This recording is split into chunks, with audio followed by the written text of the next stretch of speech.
Bonjour à tous.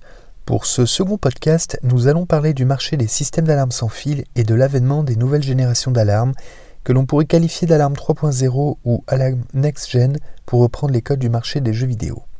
Des systèmes qui tentent de pousser vers la sortie les alarmes d'ancienne génération, bien plus conventionnelles pour ne pas dire les mamies de l'alarme. Un podcast qui fait suite aux échanges de terrain que nous avons au quotidien avec les intégrateurs, les fabricants, notre clientèle ou encore les distributeurs au cœur de la révolution technologique.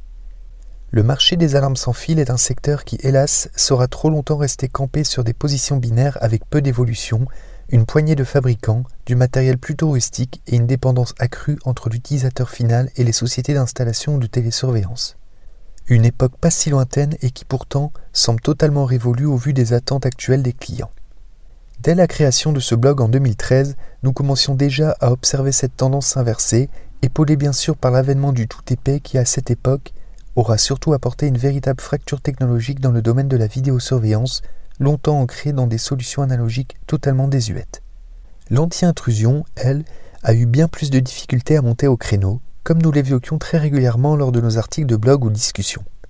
Le virage du tout IP, du numérique à outrance a été difficile à arpenter et hélas aura mis près de 10 ans à venir pour enfin s'affirmer. À savoir que tout de même, de nombreux fabricants ont tenté tant bien que mal de moderniser leur système d'alarme en y ajoutant une couche applicative sur des systèmes n'étant pas toujours adaptés à ce type d'intégration. À la clé, des performances désuètes et un côté très fastidieux pour l'installateur. Il était encore bien trop tôt. En effet, il n'était pas rare de devoir revenir sur un site un grand nombre de fois suite à une table de redirection de port qui pour X raisons s'était volatilisée. Merci à Orange pour ces magnifiques souvenirs. Cette timidité des fabricants à ne plus repartir sur une feuille blanche pour l'élaboration d'un système d'alarme bien plus moderne s'est vue bouleversée par l'arrivée d'un petit fabricant devenu géant et ayant considérablement renouvelé, redynamisé le domaine des systèmes anti-intrusion. Une arrivée assez fracassante qui de loin n'a pas vraiment inquiété mais qui finalement aujourd'hui semble avoir dressé un fil conducteur du futur des systèmes d'alarme. Une version 3.0 des systèmes d'alarme qui fatalement a quelque peu ringardisé avec une certaine animosité l'ensemble de la concurrence due en partie à une politique tarifaire agressive lors de son arrivée, une communication l'étant tout autant, associée à un design hyper léché et classieux. Ajax est arrivé avec des ambitions de smart home, d'ouverture à outrance dopée par l'Internet des objets en pleine effervescence, tout en proposant constamment des présentations de ces différentes nouveautés à base de special events sur YouTube permettant d'entretenir une relation particulière entre l'installateur et la marque. Un modèle qui finalement est quelque peu calqué sur le marché des smartphones et de l'IoT, capable d'entretenir un certain désir auprès des utilisateurs tout en apportant une com aux petits oignons dont nous devrions évidemment nous en inspirer, nous installateurs. Une méthodologie qui longtemps et qui continue de nourrir des débats houleux. Pourtant, les chiffres sont là et il semble compliqué de revenir en arrière vers des systèmes fermés au design austère et sinistre. Le marché des alarmes est devenu exigeant et a muté là où l'installateur avait 100% ce rôle de sachant. Il semble que de nos jours, les utilisateurs soient bien mieux renseignés et possèdent une connaissance supérieure à ceux de la décennie passée sur les sujets techno. C'est un fait que nous constatons quotidiennement en tant qu'installateur sur le secteur Grand Ouest lors de nos différents échanges. À noter aussi que les mœurs ont changé sur plusieurs points.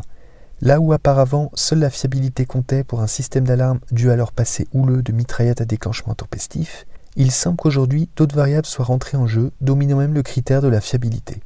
On pense au design des produits qui suscitent de vifs intérêts, à l'évolutivité due au domicile des personnes ne restant plus figées, et bien sûr à la partie application suscitant véritablement un climat d'amour entre l'utilisateur et son système.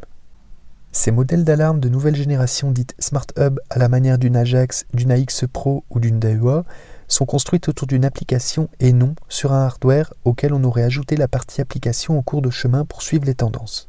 Cela se ressent parfaitement, apportant de surcroît cette homogénéité et ce niveau de performance propre au Smart Hub.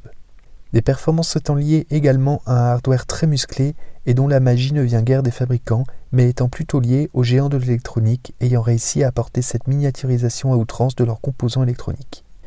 On pense bien évidemment aux architectures ARM que nous décrivons très souvent et qui permettent de regrouper l'ensemble des fonctionnalités dans des systèmes embarqués en automobile, des hubs d'alarme, caméras, l'automatisation des bâtiments ou tout autre nom incalculable de produits.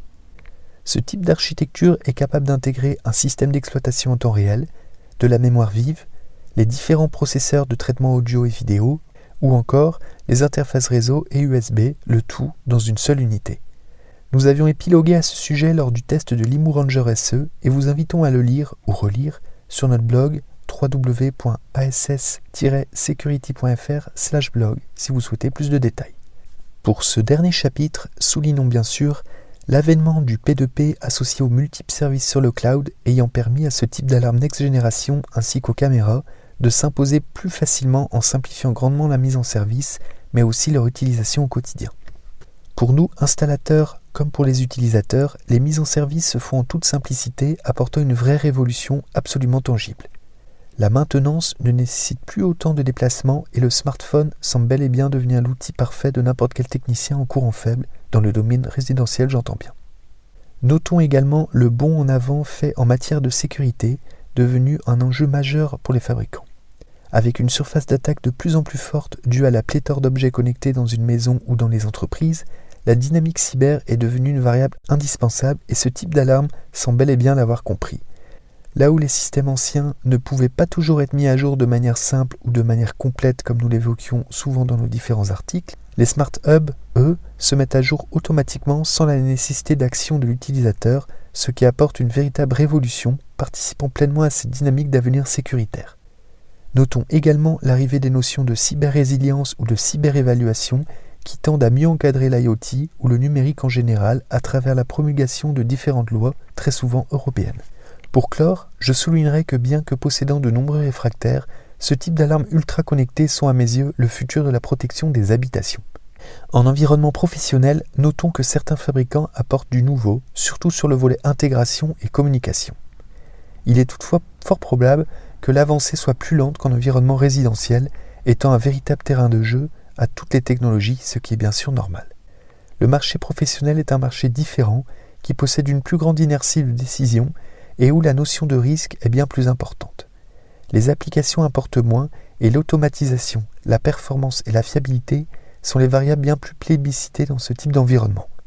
Les Vanderbilt, Carrier, pour ne pas dire Aritech, Honeywell ou autres systèmes d'alarme plus à l'ancienne mais extrêmement polyvalents et performants ont bien évidemment un futur encore tout tracé et ne se feront normalement pas évincer par cette jeunesse quelque peu désinvolte.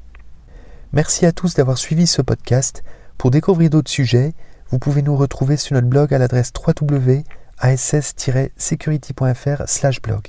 N'hésitez pas à nous apporter vos suggestions ou ressentis dans les commentaires du blog ou par mail à contact@ass-security.fr.